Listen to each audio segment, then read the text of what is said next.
Hello बच्चों, let's see this question. This question says an electron with initial kinetic energy 100 electron volt is accelerating through a potential difference of 50 volt. Now the de Broglie wavelength of the electron becomes. तो आपको एक electron है और उसकी initial kinetic energy दे रखी है और उस इलेक्ट्रॉन को कितने 50 वोल्ट पोटेंशियल से एक्सेलरेट किया गया। तो आपको बताना वेवलेंथ कौन सी होगी, डी ब्रोगली वेवलेंथ। तो यहाँ पर की कॉन्सेप्ट की बात करें अपन, तो बेसिकली जो डी ब्रोगली वेवलेंथ है जिसको अपन क्या कहते हैं, मैटर वेव, यानी कि आपके जो पार्टिकल हैं अगर वो किसी वेलोसिटी से मूव करते हैं तो उनके साथ एक वेव एसोसिएटेड होती है जिसको अपन क्या बोलते हैं, मैटर वेव, या चाहे तो अपन उसको क्या कहते हैं, डी ब्रोगली वेव भी कहते हैं। तो आपको इलेक्ट्रॉन की एनर्जी दे रखी है, पोटेंशियल दे रखा है, तो आपको क्या चाहिए, वेवलेंथ चाहिए, और कौन सी, डी ब्रोगली। तो यहाँ देखिए आपके पास एक इलेक्ट्रॉन, उसके पास कुछ इनिशियल एनर्जी है और पोटेंशियल डिफरेंस 50 वोल्ट लगा के उसको फिर से एक्सेलरेट कर दिया। तो जब भी कोई पोटेंशियल अप्लाई करते हैं तो वहाँ पर जो एनर्जी मिलती है आपको वो कितनी मिलती है, क्यू इंटू वी टाइम्स। तो यानी कि आपके पास 50 और इलेक्ट्रॉन है यहाँ पर, तो E इंटू वी, तो ये एक और एनर्जी मिल गई कितनी, ई वी की वैल्यू दे रखी है आपको कितने, 50 वोल्ट दे रखा है, तो E से मल्टीप्लाई करेंगे तो ये हो जाएगा 50 इलेक्ट्रॉन वोल्ट। यानी कि एक्सेलेरेशन इस पोटेंशियल की वजह से आपके पास एनर्जी मिलेगी 50 इलेक्ट्रॉन वोल्ट, और इनिशियल एनर्जी भी है आपके पास कितनी, 100 इलेक्ट्रॉन वोल्ट। तो टोटल काइनेटिक एनर्जी हो जाएगी आपके पास, क्योंकि यही पोटेंशियल एनर्जी जो आपकी पोटेंशियल की वजह से मिली एनर्जी, ये भी किस में कन्वर्ट होगी, उसकी काइनेटिक एनर्जी में।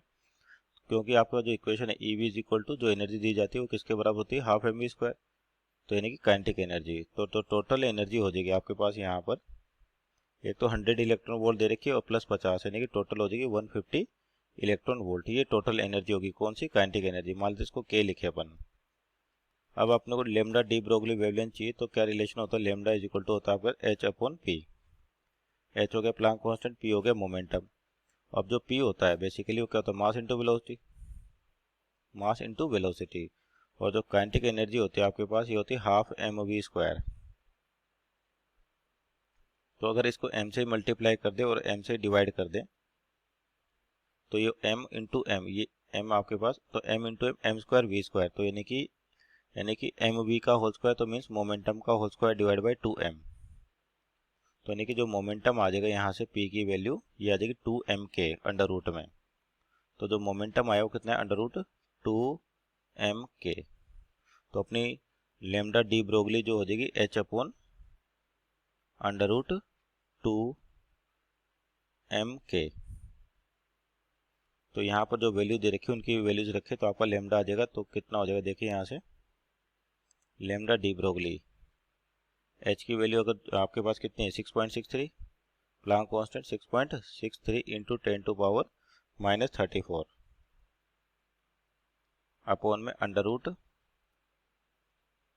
2m, का मतलब मास ऑफ इलेक्ट्रॉन, तो ये हो गया 9.1 into 10 to power -31, 10 to power, ये हो जाएगा 10 to power -31 kg into kinetic energy जो आपको कितने इलेक्ट्रॉन वोल्ट में दे रखी है, 150 इलेक्ट्रॉन वोल्ट। तो यहाँ पर आपके पास जो यूनिट है ये एसआई सिस्टम चल रहा है और केजी मास जूल पर सेकंड, तो इसको भी अगर इलेक्ट्रॉन वोल्ट को वोल्ट जूल में बदलें तो एक इलेक्ट्रॉन वोल्ट होता है 1.6 इंटू 10 टू पावर -19 जूल के बराबर।